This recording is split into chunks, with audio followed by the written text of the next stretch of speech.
De Timothée, chapitre 3. Sache que dans les derniers jours il y aura des temps difficiles, car les hommes seront égoïstes, amis de l'argent, vantards, orgueilleux, blasphémateurs, rebelles à leurs parents, ingrats, impies, insensibles, implacables, calomniateurs, violents, cruels, ennemis du bien, traîtres, emportés, aveuglés par l'orgueil, amis du plaisir plutôt que de Dieu. Ils auront l'apparence de la piété mais renieront ce qui en fait la force. Éloigne-toi de ces gens-là. Certains d'entre eux s'introduisent dans les maisons et prennent dans leurs filets des femmes crédules, chargées de péché, entraînées par toutes sortes de désirs, qui sont toujours en train d'apprendre mais ne peuvent jamais arriver à la connaissance de la vérité. De même que Janès et Jambres se sont opposés à Moïse, de même ces hommes s'opposent à la vérité. Ils ont l'intelligence pervertie et sont disqualifiés en ce qui concerne la foi.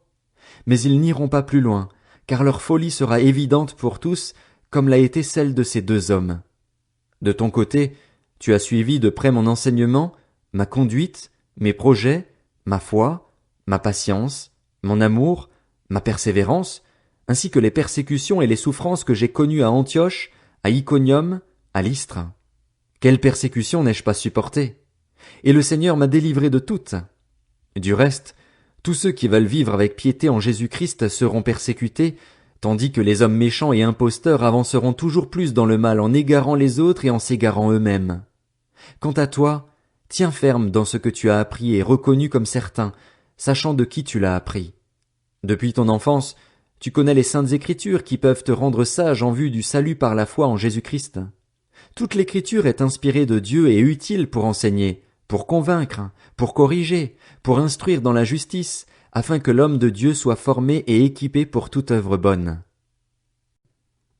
De Timothée, chapitre 4. C'est pourquoi je t'en supplie, devant Dieu et devant le Seigneur Jésus-Christ qui doit juger les vivants et les morts au moment de sa venue et de son règne, prêche la parole, insiste en toute occasion, qu'elle soit favorable ou non, réfute, reprend et encourage. Fais tout cela avec une pleine patience et un entier souci d'instruire. En effet, un temps viendra où les hommes ne supporteront pas la saine doctrine. Au contraire, ayant la démangeaison d'entendre des choses agréables, ils se donneront une foule d'enseignants conformes à leurs propres désirs. Ils détourneront l'oreille de la vérité et se tourneront vers les fables.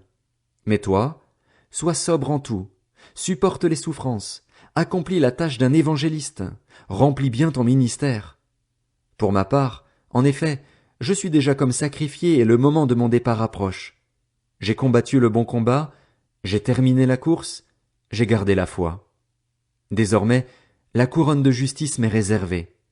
Le Seigneur, le juste juge, me la remettra ce jour-là, et non seulement à moi, mais aussi à tous ceux qui auront attendu avec amour sa venue. Tâche de me rejoindre au plus vite, car Démas m'a abandonné par amour pour le monde présent et il est parti pour Thessalonique, tandis que Crescens est allé en Galatie et Tite en Dalmatie. Luc seul est avec moi. Prends Marc et amène-le avec toi, car il m'est utile pour le ministère.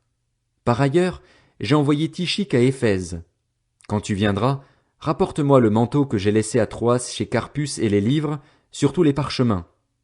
Alexandre, le forgeron, m'a fait beaucoup de mal. Le Seigneur le traitera conformément à ses actes. Méfie-toi aussi de lui, car il s'est fortement opposé à nos paroles. La première fois que j'ai présenté ma défense, personne ne m'a soutenu, tous m'ont au contraire abandonné. Qu'il ne leur en soit pas tenu compte. C'est le Seigneur qui m'a soutenu et fortifié afin que, par mon intermédiaire, le message soit pleinement proclamé et entendu de toutes les nations. C'est ainsi que j'ai été délivré de la gueule du lion. Le Seigneur me délivrera de toute œuvre mauvaise et me sauvera pour me faire entrer dans son royaume céleste. À lui soit la gloire au siècle des siècles. Amen. Salut Prisca et Aquilas ainsi que la famille d'Onésiphore. Éraste est resté à Corinthe et j'ai laissé Trophime malade à Milet. Tâche de venir avant l'hiver. Eubulus, Pudence, Linus, Claudia et tous les frères et sœurs te saluent. Que le Seigneur Jésus-Christ soit avec ton esprit. Que la grâce soit avec vous. Tite, chapitre 1. De la part de Paul, serviteur de Dieu et apôtre de Jésus-Christ. J'ai été chargé d'amener ceux que Dieu a choisis à la foi et à la connaissance de la vérité qui est conforme à la piété, afin qu'ils aient l'espérance de la vie éternelle. Le Dieu qui ne ment pas l'avait promise avant tous les temps, et au moment voulu il a révélé sa parole par la prédication qui m'a été confiée sur ordre de Dieu notre Sauveur. À Tite, mon véritable enfant dans la foi qui nous est commune, que la grâce, la compassion et la paix te soient données de la part de Dieu le Père et du Seigneur Jésus-Christ notre Sauveur. Je t'ai laissé en Crète afin que tu mettes en ordre ce qui reste à régler et que tu établisses des anciens dans chaque ville en suivant mes instructions, des hommes irréprochables, fidèles à leurs femmes, dont les enfants soient croyants et ne soient pas accusés de débauche ou insoumis.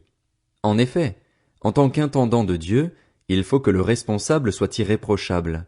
Il ne doit pas être arrogant, colérique, buveur, violent ni attiré par le gain. Il doit au contraire être hospitalier, ami du bien, réfléchi, juste, saint, maître de lui, attaché à la parole digne de confiance telle qu'elle a été enseignée, afin d'être capable à la fois d'encourager les autres par la saine doctrine et de réfuter les contradicteurs. Il y a en effet beaucoup d'hommes insoumis, des discoureurs creux et trompeurs, surtout parmi les circoncis. Il faut leur fermer la bouche, car ils bouleversent des familles entières en enseignant ce qu'il ne faut pas pour un gain honteux. L'un d'eux, leur propre prophète, a dit « Les Crétois, toujours menteurs, de méchantes bêtes, des goinfres paresseux. » Ce témoignage est bien vrai. C'est pourquoi reprends-les sévèrement afin qu'ils aient une foi saine et qu'ils ne s'attachent pas à des fables juives et à des commandements émis par des hommes qui se détournent de la vérité. Tout est pur pour ceux qui sont purs, mais rien n'est pur pour ceux qui sont souillés et incrédules.